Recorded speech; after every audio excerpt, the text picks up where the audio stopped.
Di balik cerita rakyat Nusantara, tersimpan sosok kecil menyeramkan bernama Tuyul. Konon, ia bukan sekadar hantu, melainkan roh anak yang terjebak dalam perjanjian hitam. Setiap tangisannya adalah kutukan bagi manusia yang tamak. Bayangkan, kekayaan datang dalam semalam, tapi setiap koinnya adalah hasil tangisan jiwa tak tenang. Inilah asal-usul Tuyul, makhluk gaib yang hingga kini dipercaya masih berkeliaran. Berani mendengar kisahnya sampai akhir?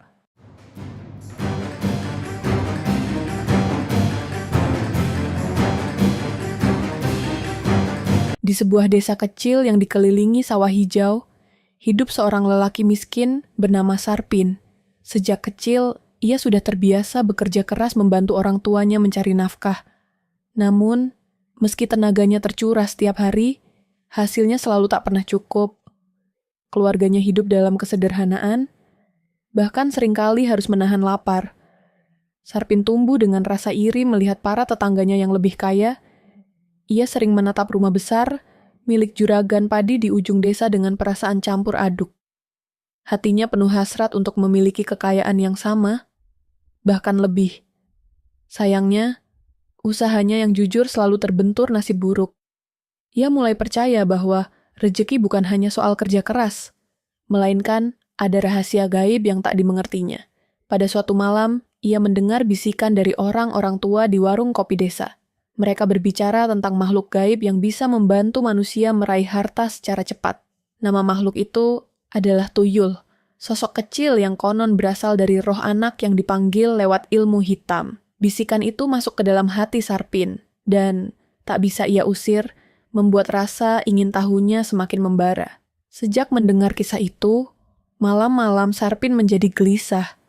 Ia terbayang bagaimana rasanya memiliki kekayaan melimpah tanpa harus bersusah payah. Bayangan emas, perhiasan, dan beras bertumpuk di lumbung terus menghantui pikirannya. Ia mulai merasa bahwa dunia tidak adil pada orang seperti dirinya yang bekerja keras tanpa hasil. Keinginan untuk mencari jalan pintas makin menguasai hatinya. Suatu hari, ia nekat bertanya kepada seorang dukun tua yang terkenal sakti di desa tetangga. Dukun itu dikenal dengan nama Mbah Guntur, pria berwajah keriput, dengan mata tajam, seperti menembus jiwa. Sarpin datang dengan maksud pura-pura ingin berobat, namun hatinya justru ingin menyinggung soal kekayaan.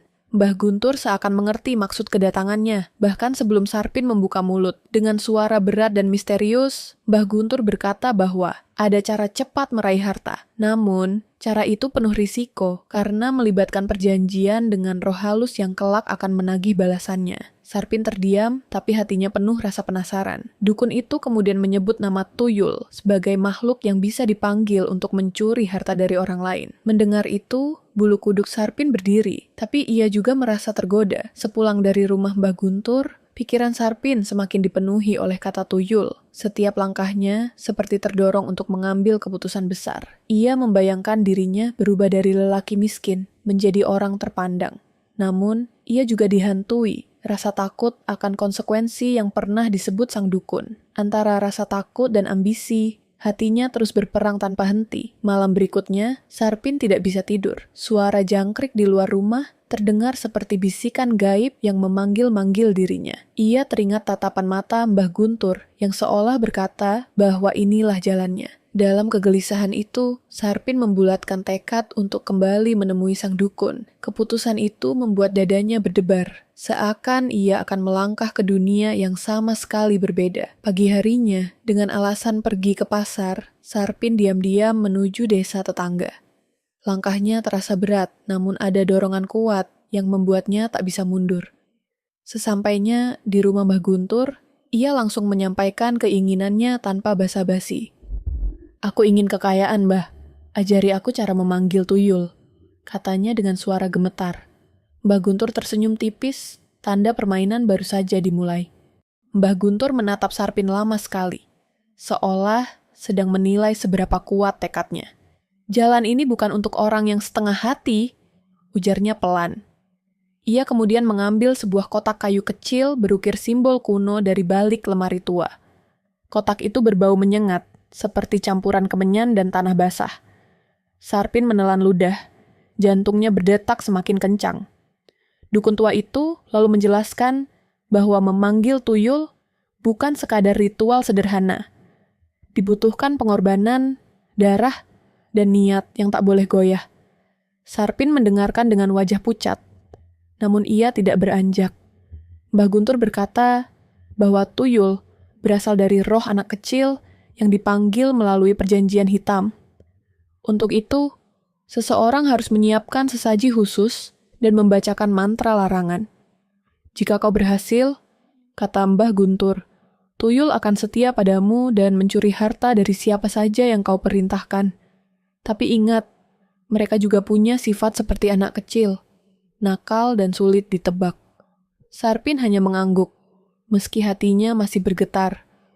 Antara rasa takut dan harapan, ia merasa hidupnya akan berubah. Malam itu, ia pun berjanji akan kembali dengan sesaji yang dibutuhkan. Sarpin pulang dengan membawa perasaan campur aduk. Sesampainya di rumah, ia mulai menyiapkan sesaji sesuai petunjuk Mbah Guntur. Ia membeli ayam hitam, bunga 7 rupa, serta dupa yang baunya menusuk hidung. Barang-barang itu disembunyikannya dari istrinya agar tidak menimbulkan kecurigaan. Semua persiapan itu ia lakukan dengan hati berdebar. Istrinya sempat bertanya, kenapa uang belanja semakin berkurang. Sarpin hanya berkilah bahwa hasil kerjanya tidak seberapa. Dalam hati, ia meyakinkan diri bahwa sebentar lagi ia tak perlu lagi hidup miskin. Malam yang ditentukan semakin dekat, dan ia merasakan ketegangan semakin menghimpit dada. Seakan ada suara gaib yang berbisik untuk tidak mundur lagi. Ketika semua bahan terkumpul, ia kembali menemui Mbah Guntur.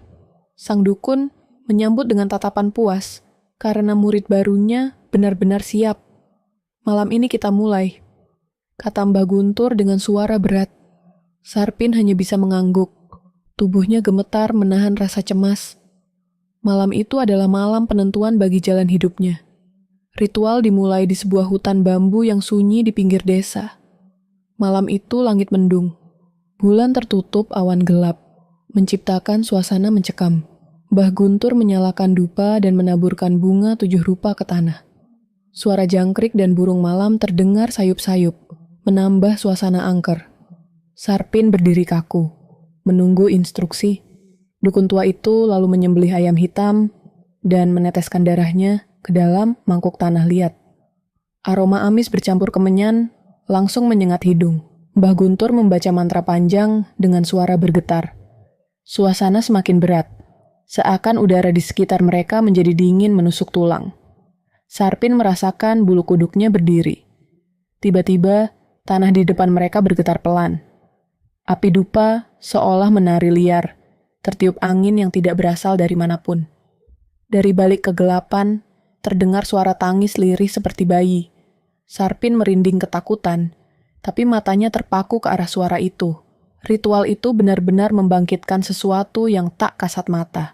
Suara tangisan itu semakin jelas, membuat suasana terasa menegangkan. Dari balik bayangan pohon bambu, muncul sosok kecil berkulit pucat dengan kepala botak. Tubuhnya telanjang, matanya merah menyala, dan wajahnya seperti anak-anak. Namun, auranya menyeramkan, membuat Sarpin mundur selangkah. Ia tak percaya makhluk itu benar-benar nyata. Mbah Guntur tersenyum tipis, seolah sudah terbiasa melihatnya. Inilah tuyul, katanya pelan sambil menoleh ke Sarpin. Sosok kecil itu berjalan mendekat, mengisyaratkan seolah ingin bermain. Tetapi, setiap gerakannya membuat hawa dingin menyelimuti hutan. Sarpin hanya bisa berdiri kaku. Jantungnya hampir pecah. Dukun itu lalu menyuruh Sarpin mengulurkan tangannya di atas mangkuk berisi darah.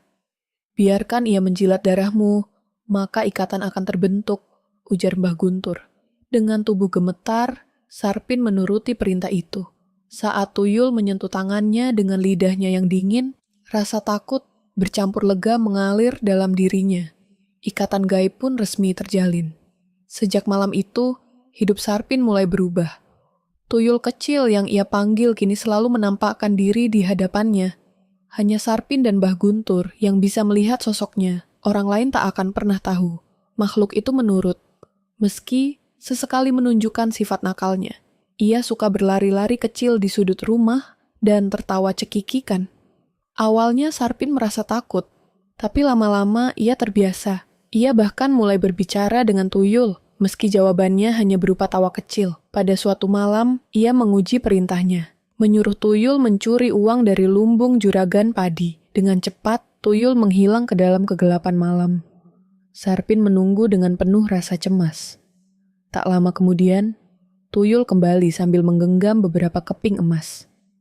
Mata Sarpin berbinar, hatinya dipenuhi rasa girang yang tak terlukiskan. Kekayaan itu benar-benar nyata di tangannya. Bukan sekadar mimpi. Ia merasa berhasil membuka jalan menuju hidup baru. Sejak saat itu, ia tak ragu lagi memanfaatkan makhluk gaib itu. Hari-hari berikutnya, kehidupan Sarpin berubah drastis. Rumahnya yang dulu reyot, perlahan diperbaiki, dan barang-barang mewah mulai masuk ke dalamnya. Istrinya heran dari mana semua uang itu berasal, tapi Sarpin selalu berdalih hasil kerjanya sedang naik. Tetangga mulai bergunjing, namun diam-diam juga merasa iri dengan keberuntungannya. Sarpin semakin berani memerintahkan tuyul mencuri dari berbagai rumah. Tak ada yang tahu siapa pelakunya. Hanya korban yang mengeluh kehilangan uang atau emas. Tuyul bergerak cepat, lincah, dan tak bisa dilihat mata manusia biasa. Setiap kali ia kembali membawa harta, Sarpin merasakan kepuasan luar biasa. Seolah dunia kini tunduk kepadanya. Namun, di balik kegembiraan itu, Sarpin mulai merasakan keganjilan. Tubuhnya sering lemas tanpa sebab, seakan tenaganya tersedot sedikit demi sedikit. Tidurnya pun tidak pernah nyenyak karena selalu diganggu suara tangis halus di telinganya. Ia mulai bertanya-tanya, apakah harga dari kekayaan ini lebih mahal daripada yang ia kira? Mbah Guntur menasihatinya untuk tidak terlalu banyak mengeluh. Setiap perjanjian punya konsekuensi, katanya tegas. Ia memperingatkan bahwa semakin sering tuyul dipakai, semakin besar pula bayaran yang harus diberikan. Bayaran itu bukan sekadar sesaji, tapi juga kekuatan hidup Sarpin sendiri. Namun, Sarpin yang sudah mabuk harta tak lagi mempedulikannya. Ia hanya memikirkan bagaimana menambah kekayaan tanpa henti. Tuyul kini seperti bagian dari dirinya, setia dan selalu menuruti perintah. Semakin banyak ia mendapat harta, semakin tamak pula hatinya. Orang-orang mulai mencurigai perubahan drastis hidupnya, tapi tak seorang pun berani menuduh langsung. Sarpin tetap tenang, seolah semua terkendali. Namun, jauh di lubuk hatinya, rasa takut tak pernah benar-benar hilang. Tangis lirih tuyul yang sering terdengar di malam hari membuatnya merinding. Kadang ia merasa makhluk itu menatapnya dengan mata penuh misteri, bukan sekadar patuh. Sarpin mulai sadar bahwa ia mungkin sudah membuka pintu yang tidak bisa ditutup lagi. Seiring berjalannya waktu, kehidupan Sarpin semakin makmur. Ia membeli tanah, kerbau, dan sawah luas yang membuat orang-orang kagum sekaligus iri. Istrinya pun mulai terbiasa dengan harta yang datang, entah dari mana. Namun, Sarpin semakin jarang pulang malam karena sibuk mengawasi tuyul menjalankan tugasnya. Hidupnya kini penuh rahasia gelap. Pada suatu malam, ia kembali memerintahkan tuyul mencuri emas dari seorang pedagang kaya. Tuyul melaksanakan perintah dengan cepat, tapi kali ini ia membawa lebih banyak dari biasanya. Emas itu menumpuk hingga memenuhi peti di rumah Sarpin. Ia merasa dirinya kini setara dengan juragan besar di desa. Matanya berbinar penuh keserakahan. Namun, setiap kali Sarpin memandang emas itu, ia merasa tubuhnya semakin lemah. Seakan ada energi yang tersedot tanpa henti. Ia juga sering mendengar suara tangis di sudut rumah, meski tuyul tak terlihat. Suara itu begitu menusuk hati, seolah berasal dari anak kecil yang kesepian. Hatinya mulai gelisah. Meski ia berusaha menepis perasaan itu, desa mulai resah karena banyak harta hilang secara misterius. Pedagang, juragan padi, bahkan kepala desa mengeluh kehilangan emas dan uang. Mereka menduga ada pencuri sakti yang tak bisa ditangkap. Beberapa orang mulai mengaitkannya dengan ilmu hitam. Bisik-bisik itu membuat suasana desa mencekam. Sarpin berpura-pura ikut prihatin, meski dalam hati ia menahan tawa. Ia merasa aman, karena tak ada yang bisa melihat tuyul kecuali dirinya. Namun, kecurigaan mulai mengarah padanya karena perubahan hidupnya yang begitu drastis. Beberapa orang bahkan berbisik di belakangnya, menuduhnya menggunakan ilmu gaib. Untuk menepis kecurigaan, Sarpin mulai bersedekah kecil-kecilan di masjid. Namun, itu tidak cukup menenangkan hatinya. Ia tahu cepat atau lambat rahasianya akan terbongkar. Dalam tidur, ia bermimpi dikejar sosok anak kecil pucat dengan mata merah menyala. Mimpi itu membuatnya terbangun dengan keringat dingin membasahi tubuh. Mbah Guntur kembali memperingatkan Sarpin agar tidak terlalu tamak. Tuyul punya sifat seperti anak kecil. Mereka bisa nakal dan menuntut lebih, katanya. Sarpin hanya mengangguk, meski pikirannya sudah dikuasai harta. Ia tak peduli dengan risiko, selama emas terus mengalir. Dalam hatinya, ia mulai merasa lebih berkuasa daripada gurunya. Suatu malam, Tuyul menolak perintah untuk mencuri. Ia hanya duduk di sudut kamar dengan mata berkaca-kaca. Sarpin marah dan berteriak, memaksa makhluk kecil itu kembali bekerja. Namun, semakin dipaksa, Tuyul semakin keras menangis. Suara itu menggema di seluruh rumah, membuat bulu kuduk Sarpin berdiri. Tak lama kemudian, ia merasa kepalanya pusing luar biasa. Suara tangisan itu seperti menembus jantungnya, membuatnya hampir gila. Istrinya terbangun dan bertanya apa yang terjadi. Tapi Sarpin tidak bisa menjelaskan. Ia sadar, ikatan gaib yang dibuatnya tidak semudah yang ia kira. Tuyul ternyata memiliki kehendak sendiri. Hari-hari berikutnya menjadi semakin aneh. Tuyul kadang menghilang tanpa perintah, lalu kembali membawa benda-benda kecil yang tak berguna. Pernah ia membawa koin usang, mainan patah, bahkan sandal butut. Sarpin marah besar, namun hanya ditanggapi tawa cekikikan yang membuat suasana mencekam. Ia mulai kehilangan kendali atas makhluk itu. Di tengah kekacauan itu, Sarpin merasakan tubuhnya semakin kurus. Wajahnya pucat, matanya cekung, seakan energinya terus terkuras. Orang-orang mulai memperhatikan perubahan fisiknya meski hartanya melimpah. Mereka mulai berbisik bahwa kekayaannya tidak wajar. Bahkan mungkin hasil perjanjian dengan makhluk halus. Mbah Guntur menegurnya dengan nada keras. Aku sudah bilang, jangan serakah. Tuyul butuh diberi mainan, perhatian dan sesaji. Bukan hanya dipaksa mencuri. Sarpin terdiam, menyadari kesalahannya. Namun, dalam hatinya ia masih ingin terus memperalat makhluk itu. Ia merasa tak bisa lagi kembali hidup miskin seperti dulu. Untuk menenangkan Tuyul, Sarpin akhirnya menuruti nasihat Mbah Guntur. Ia menyiapkan mainan kecil seperti bola karet, kelereng, dan permen di sudut rumah. Aneh, Tuyul tampak senang dan berhenti menangis. Ia bahkan kembali patuh menjalankan perintah mencuri. Sarpin merasa lega, meski hatinya tetap dihantui rasa takut. Namun, kelegaan itu tidak berlangsung lama. Setiap kali Tuyul tertawa riang, Sarpin merasakan tubuhnya semakin lemah. Seolah kegembiraan makhluk itu diambil dari sisa energi hidupnya. Ia mulai sering batuk-batuk dan tidak punya nafsu makan. Istrinya khawatir, tapi Sarpin hanya menyalahkan kelelahan. Di tengah sakitnya, Sarpin justru semakin rakus mengumpulkan harta. Ia merasa waktunya mungkin singkat, sehingga harus menimbun sebanyak mungkin. Tuyul pun bekerja siang malam tanpa henti. Desa semakin heboh karena kehilangan harta semakin parah. Orang-orang mulai curiga bahwa ada ilmu hitam bekerja di sekitar mereka. Kecurigaan warga semakin memuncak ketika seorang pedagang kaya hampir bangkrut karena hartanya lenyap. Mereka mulai melakukan ronda malam, berusaha menangkap pencuri misterius itu. Namun, meski sudah berjaga, tak seorang pun berhasil menemukan pelakunya. Sarpin diam-diam tertawa. Yakin Tuyul tidak akan pernah terlihat. Namun, suatu malam ada seorang kiai tua yang lewat di desa. Ia mendengar keluhan warga tentang harta yang hilang tanpa jejak. Kiai itu berkata bahwa ia merasakan aura gaib yang kuat di desa tersebut. Warga diminta berkumpul di masjid untuk mengadakan doa bersama. Mereka berharap bisa mengusir makhluk jahat yang mengganggu.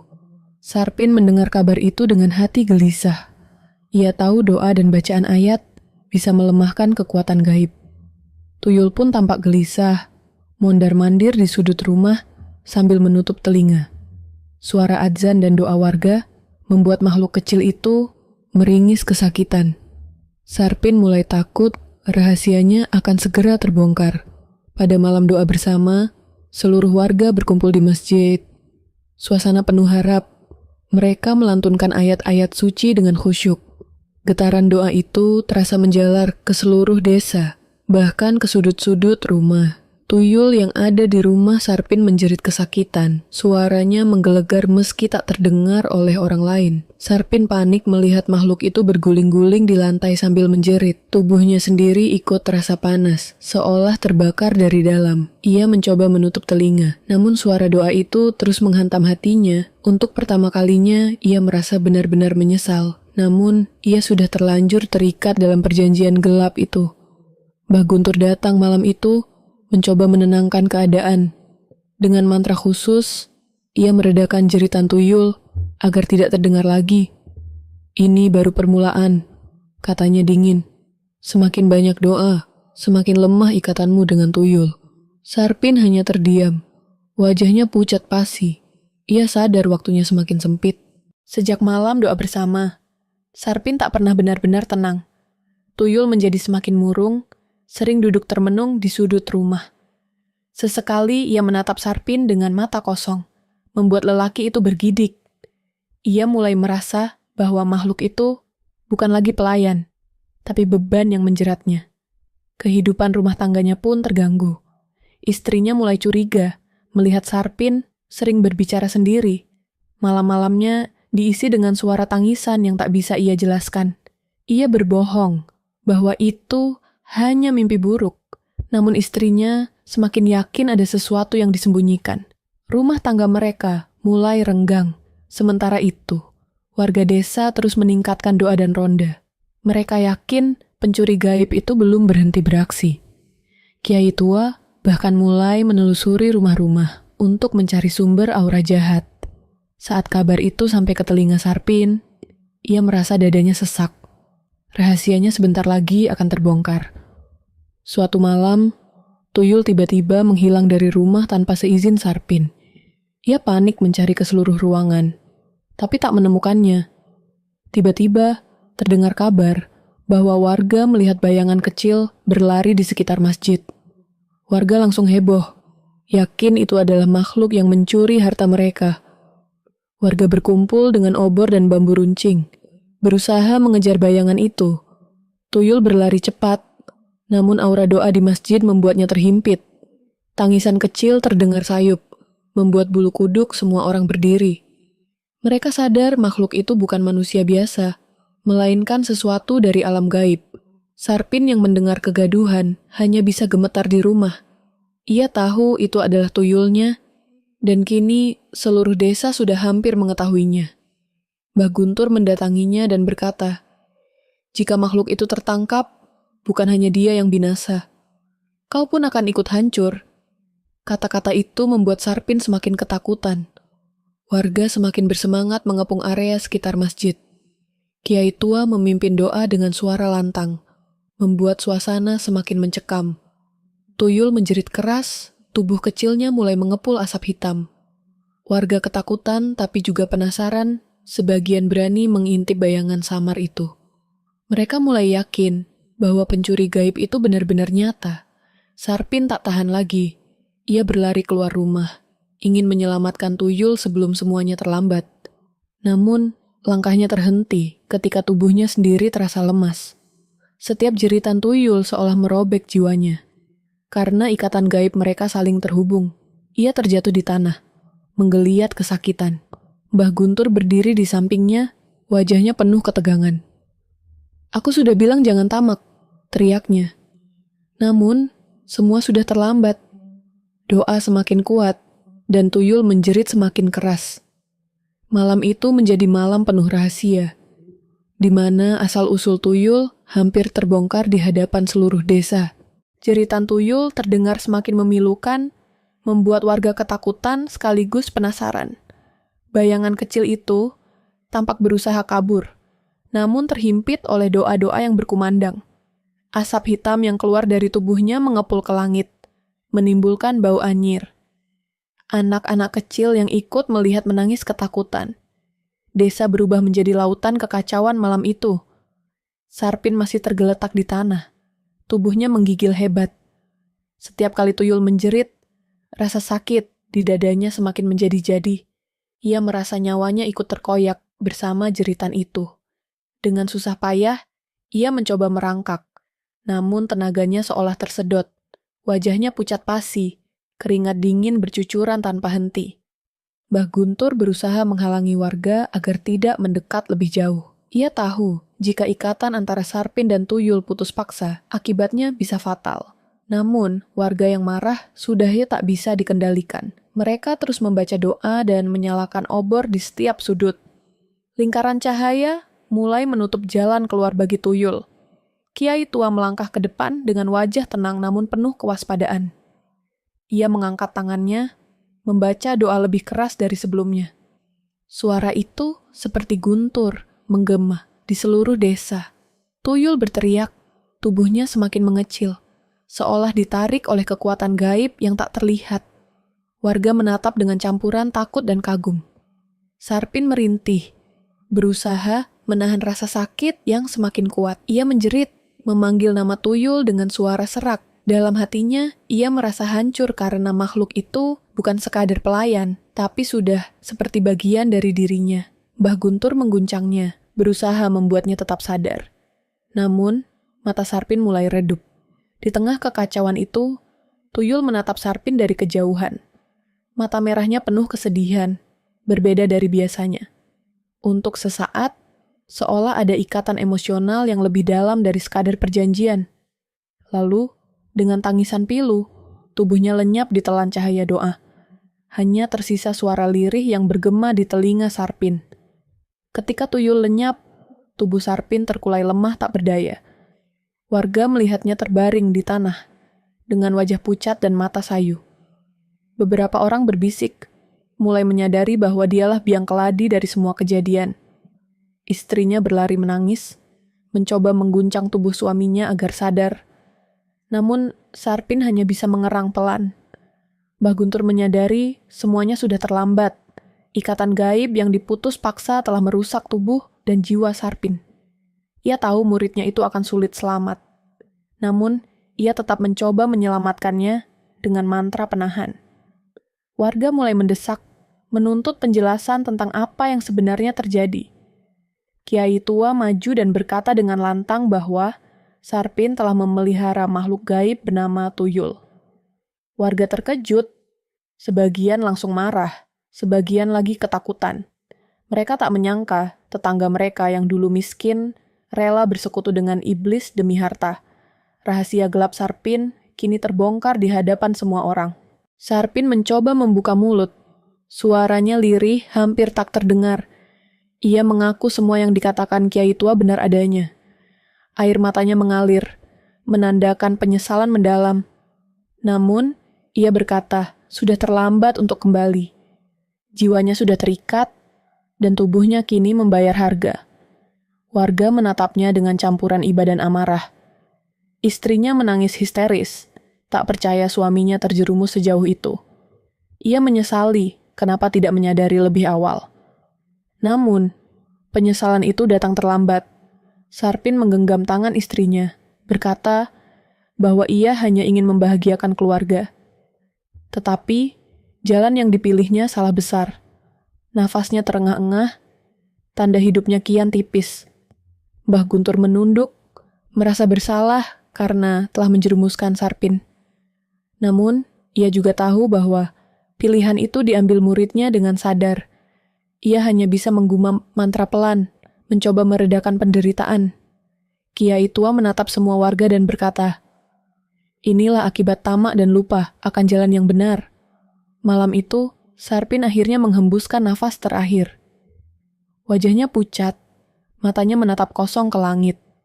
Istrinya meraung. Warga hanya bisa diam dengan perasaan campur aduk. Ada yang merasa lega karena teror tuyul berakhir. Ada pula yang merasa iba atas nasib tragis itu. Desa pun kembali sunyi. Hanya suara jangkrik menemani malam. Namun, meski tuyul sudah lenyap, bayangan kisah itu tetap menghantui desa.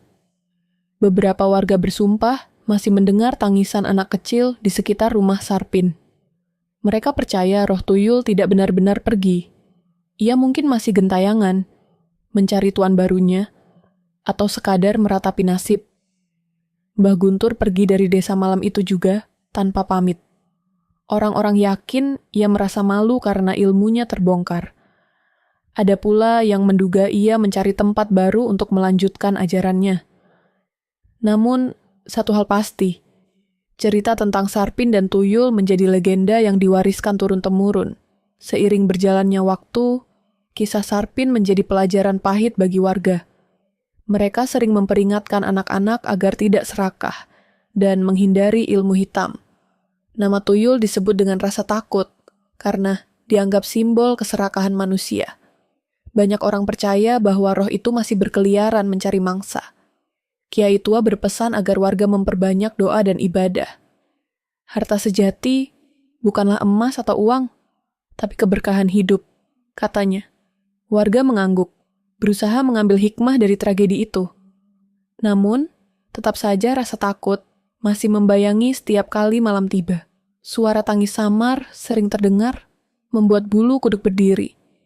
Istri Sarpin akhirnya pindah dari desa, tak sanggup tinggal di rumah penuh kenangan itu. Rumah tersebut dibiarkan kosong, perlahan menjadi angker. Rumput liar tumbuh tinggi, jendela berdebu, dan pintunya berderit setiap tertiup angin. Orang-orang jarang berani melewati rumah itu setelah matahari terbenam. Kabar tentang asal-usul tuyul menyebar hingga ke desa-desa lain. Orang-orang mulai percaya bahwa makhluk itu bisa dipanggil siapa saja yang mau melakukan perjanjian. Beberapa orang tergoda untuk mencobanya, meski kisah Sarpin seharusnya menjadi peringatan. Dukun-dukun hitam mulai memanfaatkan keinginan manusia yang tamak. Di desa lain, muncul cerita serupa tentang orang kaya mendadak. Warga mulai curiga apakah mereka juga memelihara tuyul, namun tak ada yang berani menuduh langsung. Semua hanya menjadi gosip yang menambah kengerian. Tuyul kini dikenal sebagai makhluk gaib yang membantu orang kaya secara misterius.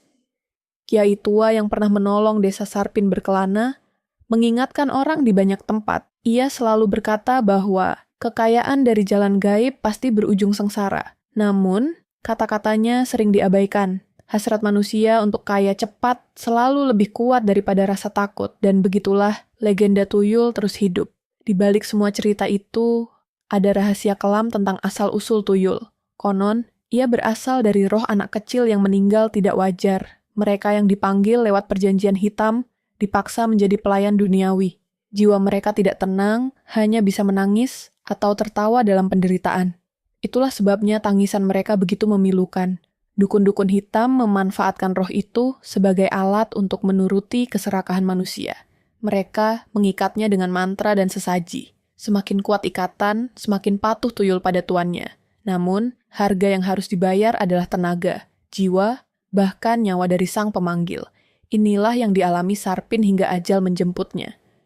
Kisah itu menyebar luas, membuat orang semakin takut. Tuyul dianggap makhluk malang sekaligus berbahaya. Orang-orang menutup pintu rapat-rapat saat malam, takut hartanya dicuri. Mereka juga memperbanyak doa agar rumahnya tidak dihampiri oleh makhluk itu. Rasa takut dan legenda pun melekat hingga turun-temurun. Rumah kosong peninggalan Sarpin tetap menjadi sumber cerita mistis. Anak-anak dilarang bermain di dekatnya karena sering terdengar suara cekikikan aneh. Sesekali ada yang melihat bayangan kecil berlari di dalam rumah itu. Orang-orang percaya itu adalah arwah tuyul yang belum benar-benar tenang. Beberapa orang nekat mencoba masuk ke rumah itu pada malam hari. Namun, mereka kembali dengan wajah pucat, ketakutan luar biasa. Ada yang mengaku melihat sosok anak kecil tanpa kepala. Ada pula yang mendengar tangisan di telinga. Sejak saat itu, rumah itu benar-benar dihindari. Bahkan siang hari pun terasa menyeramkan. Kisah Sarpin pun menjadi bagian dari cerita rakyat yang menakutkan. Orang tua menceritakannya kepada anak-anak sebagai peringatan agar tidak serakah. Tuyul menjadi simbol dari dosa dan kesalahan manusia yang tamak. Dan rumah Sarpin menjadi bukti nyata bahwa keserakahan bisa membawa bencana. Meski cerita itu sudah lama berlalu, Tuyul tetap menjadi legenda hidup di banyak tempat. Orang-orang masih percaya bahwa ia bisa dipanggil dengan ritual khusus. Dukun-dukun gelap selalu siap menawarkan jasa bagi mereka yang tergoda. Dan manusia yang tamak selalu ada di setiap zaman. Kisah asal-usulnya terus diceritakan dari mulut ke mulut. Dari Sarpin yang tamak, hingga roh anak-anak yang terperangkap menjadi pelayan. Semua itu menjadi bagian dari sejarah gaib Nusantara. Tuyul bukan sekadar makhluk, tapi juga peringatan tentang bahaya keserakahan. Hingga kini, orang-orang masih menaruh koin di sudut rumah untuk mengelabui tuyul. Mereka percaya makhluk itu lebih suka mainan kecil daripada mencuri harta. Namun, rasa takut tetap tak pernah hilang. Setiap tangisan lirih di malam hari selalu mengingatkan pada nasib Sarpin dan makhluk kecil yang disebut tuyul. Kisah Sarpin menjadi bahan peringatan yang tak lekang oleh waktu. Warga desa selalu menyebut namanya ketika membicarakan tentang bahaya ilmu hitam. Tuyul yang pernah ia pelihara kini menjadi simbol kutukan akibat keserakahan. Dari generasi ke generasi, cerita itu diceritakan ulang dengan berbagai versi. Namun, intinya selalu sama, jangan bermain-main dengan perjanjian gaib. Anak-anak tumbuh dengan rasa takut setiap kali mendengar nama tuyul. Mereka membayangkan sosok kecil, botak dengan mata merah menyala. Malam hari menjadi waktu paling menakutkan, karena suara tangisan sering terdengar di kejauhan. Tak ada yang berani keluar rumah sendirian. Rasa ngeri itu menancap kuat dalam kehidupan desa. Namun, di balik rasa takut, ada juga yang diam-diam tergoda. Kisah tentang kekayaan mendadak membuat sebagian orang penasaran. Mereka mulai mencari dukun gelap untuk mengetahui rahasia memanggil tuyul. Meski tahu akibatnya, nafsu manusia sering lebih besar daripada rasa takut. Maka, siklus keserakahan pun terus berulang. Mbah Guntur yang dulu menjerumuskan Sarpin masih hidup, namun ia menghilang dari desa itu. Konon, ia pindah ke tempat jauh untuk mencari murid baru. Ilmunya tak pernah mati, terus diwariskan kepada mereka yang berani. Dari sanalah, tuyul semakin dikenal luas di berbagai daerah. Namanya menakutkan sekaligus menggoda. Beberapa orang yang berhasil memanggil tuyul, mencoba menyembunyikan rahasianya. Mereka hidup kaya mendadak, tapi fisik mereka selalu tampak lemah. Warga yang peka mulai menyadari pola yang sama seperti Sarpin dulu. Bisikan tentang pemelihara tuyul kembali beredar di banyak desa. Mitos itu pun semakin mengakar. Kyai tua yang pernah menyelamatkan desa Sarpin berusaha menelusuri jejak Mbah Guntur. Ia ingin menghentikan penyebaran ilmu hitam itu. Namun, setiap kali mendekati sumbernya, dukun-dukun gelap menghilang seperti asap. Seakan ada kekuatan gaib yang melindungi rahasia mereka. Pertarungan antara cahaya dan kegelapan terus berlangsung diam-diam. Di banyak tempat, cerita tentang tuyul berkembang dengan berbagai variasi. Ada yang percaya tuyul suka bermain dengan koin, sehingga orang menaruh uang receh di sudut rumah. Ada pula yang mengatakan tuyul bisa terlihat oleh anak-anak kecil atau orang yang berhati bersih. Cerita itu membuat kehadirannya semakin misterius. Beberapa orang bahkan mengaku pernah melihat tuyul secara langsung. Mereka menggambarkannya sebagai sosok kecil bertubuh mungil, telanjang, dan berkulit pucat. Matanya merah menyala, dengan tawa cekikikan yang menakutkan. Kehadirannya selalu diikuti hawa dingin yang menusuk tulang. Setiap cerita itu menambah kengerian pada nama tuyul. Namun, ada juga yang berspekulasi bahwa tuyul hanyalah simbol dari rasa bersalah manusia. Tangisnya adalah suara hati orang-orang yang serakah. Tubuh kecilnya adalah wujud dari jiwa-jiwa yang terjebak akibat dosa. Meskipun begitu, banyak orang tetap percaya tuyul benar-benar ada. Ceritanya terlalu nyata untuk dianggap dongeng belaka. Legenda tuyul akhirnya menyebar ke kota-kota besar. Banyak orang kaya yang hidup mewah tiba-tiba dicurigai memelihara makhluk itu. Mereka yang iri menuduh bahwa kekayaan mendadak tak mungkin datang dari usaha jujur. Nama tuyul pun melekat pada kisah orang-orang kaya yang penuh misteri. Kecurigaan itu terus bertahan hingga kini. Namun, cerita asal-usulnya tetap kembali pada kisah tragis seperti Sarpin, lelaki miskin yang rela menjual jiwanya demi harta menjadi contoh nyata. Dari sanalah orang-orang memahami bahwa harga dari keserakahan terlalu mahal. Tak hanya kehilangan harta, tapi juga jiwa. Tuyul menjadi pengingat dari cerita itu. Di banyak tempat, orang tua masih menakuti anak-anak dengan nama tuyul. Jangan keluar malam, nanti diculik tuyul.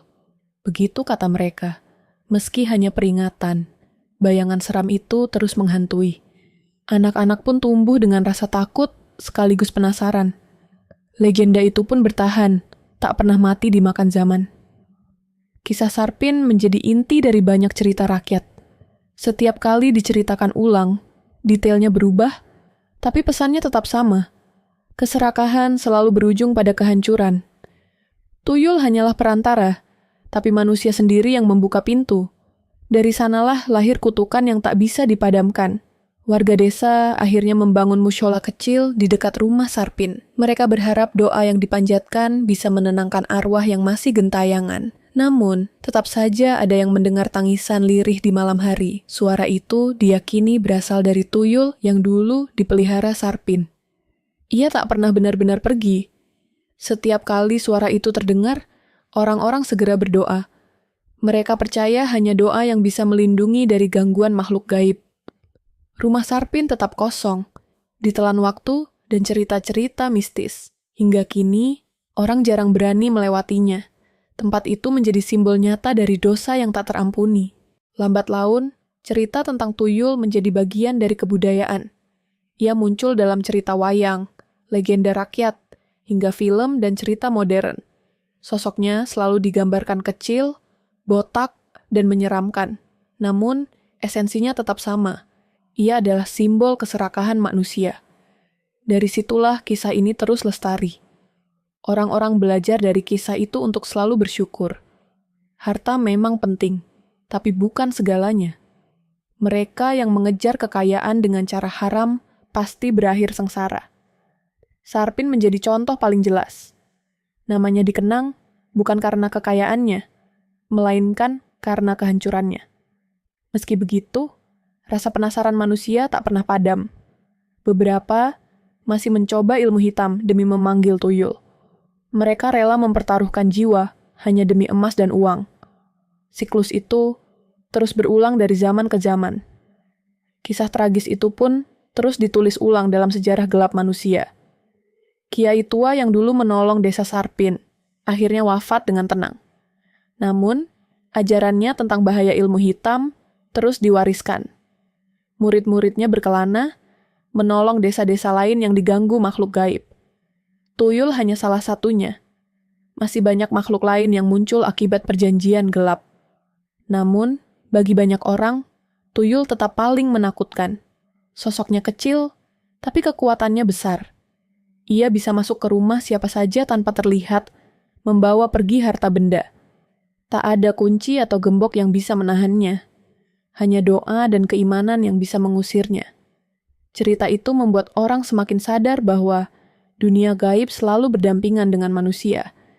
Jika pintu dibuka dengan keserakahan, maka yang masuk hanyalah penderitaan. Tuyul menjadi bukti nyata bahwa ilmu hitam tak pernah membawa kebahagiaan. Ia adalah peringatan hidup yang tak boleh diabaikan. Generasi demi generasi terus mewariskan kisah tuyul. Setiap malam di tepi api unggun, orang tua menceritakan tentang Sarpin dan nasibnya. Anak-anak mendengarkan dengan mata terbelalak.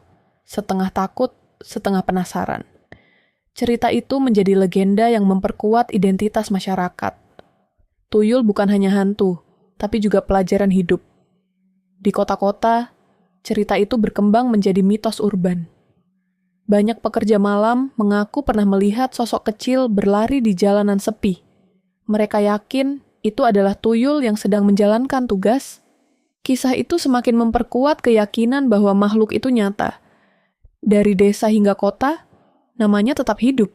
Orang-orang pun semakin berhati-hati.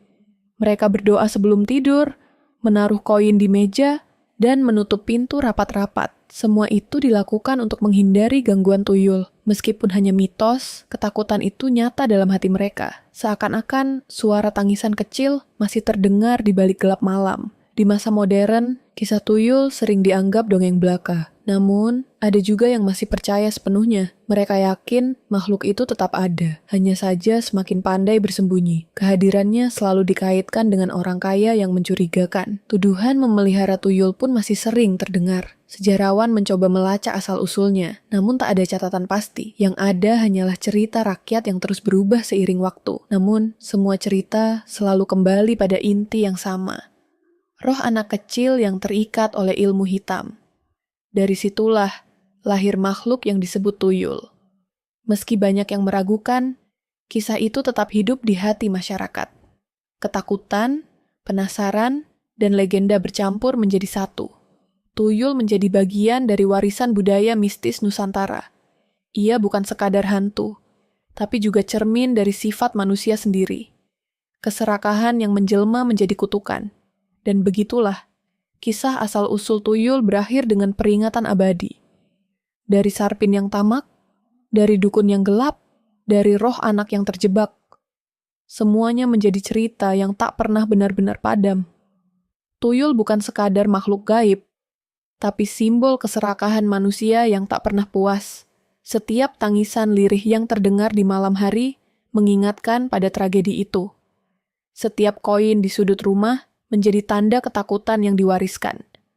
Legenda ini hidup, menyatu dalam cerita rakyat yang terus diceritakan. Dari mulut ke mulut, dari generasi ke generasi, tuyul akan selalu ada di ingatan manusia. Dan hingga kini, siapapun yang tergoda kekayaan instan, pasti akan teringat kisah Sarpin.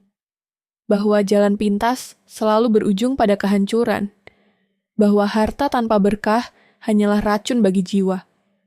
Dan bahwa suara tangisan kecil di tengah malam mungkin bukan sekadar angin.